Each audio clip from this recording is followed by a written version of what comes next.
degrees at our house when we left.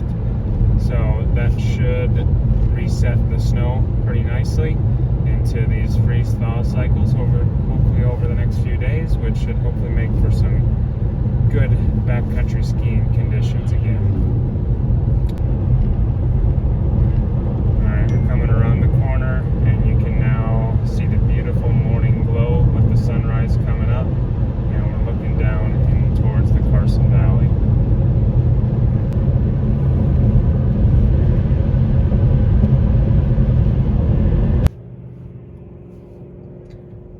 Pretty crazy how quickly the terrain changes from up in Tahoe down to the valley here with the rain shadow effect, and just more green and trees up in Tahoe and definitely more of a high desert type of feel down in Carson.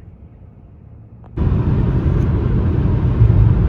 don't think they've seen Washoe Lake this full in quite some time. It's quite a beautiful sight this morning with the reflection. Ducks swimming around. It's beautiful.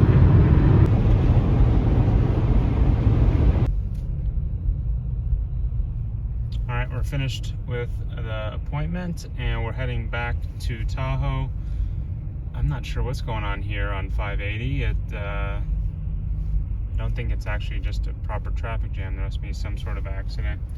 And you can also see a great view of the slide side of Mount Rose. Which we used to ski at when we lived in Reno for a little bit. So it's a really fun mountain. They got some really neat chutes, and yeah, just a good kind of locals vibe kind of mountain.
So I'm bringing Penny along on this mission because I think the snow will be just perfect. It had a good solid refreeze last night, so I don't think she's going to be post-holing, and so we're going to go on a solo ski touring mission. And I know you're going to say, well, you shouldn't be going solo.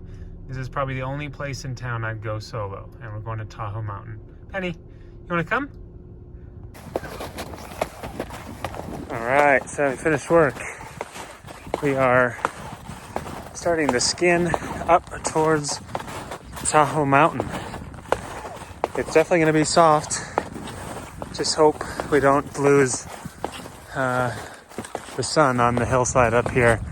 Otherwise that will turn crusty quick. Well, we've run into our first obstacle here. It is a stream crossing. Was not expecting that. So hiking through the bush, just trying to figure out what's going to be easiest to cross here. I think it'll be just in front of us here. Shouldn't be too bad, hopefully. All right, good girl. We've crossed our first obstacle, which was that. And now we're going to head up to the peak up there. Penny, you ready? Let's go. So this is actually another burn area. I believe it's the same fire as the Angora fire of 2007. Someone correct me if I'm wrong. And we're just making our way up. Thinking it's gonna be okay. I don't think it's gonna be breakable crust. I don't think it's gonna be slushy.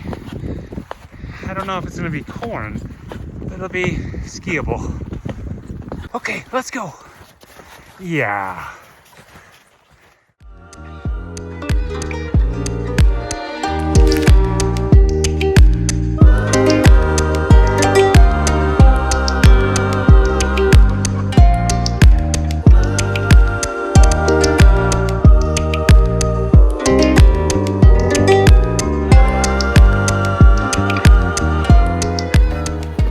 So one of the best things about this little tour, it's not like the best terrain necessarily, you get 1,000 feet, but behind me you get good views into Lake Tahoe coming down. You know what these tracks are, Penny? Yeah, that's a juvenile bear coming through here recently. Let's not run into him today.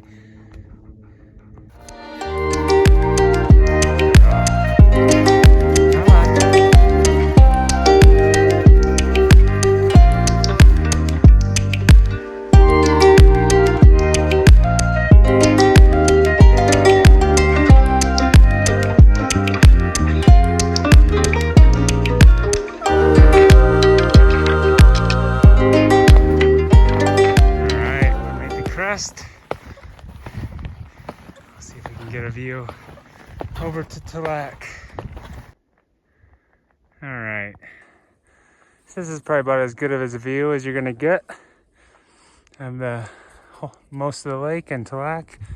We zoom in, there we go, and then you can also get a pretty good look back into Desolation Wilderness and also an area called Glen Alpine Falls, which once Fallen Leaf Lake Road opens up, we'll probably head back there.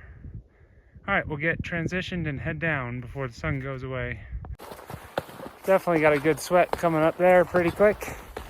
That's about 1,200 feet, and we did it in about just a tad over 30 minutes. Pushed hard, so we made sure we have some sun on the way down. All right, we're all geared up. Penny's been patiently waiting, and we're gonna head down towards the lake. All right, we have switched over to the GoPro.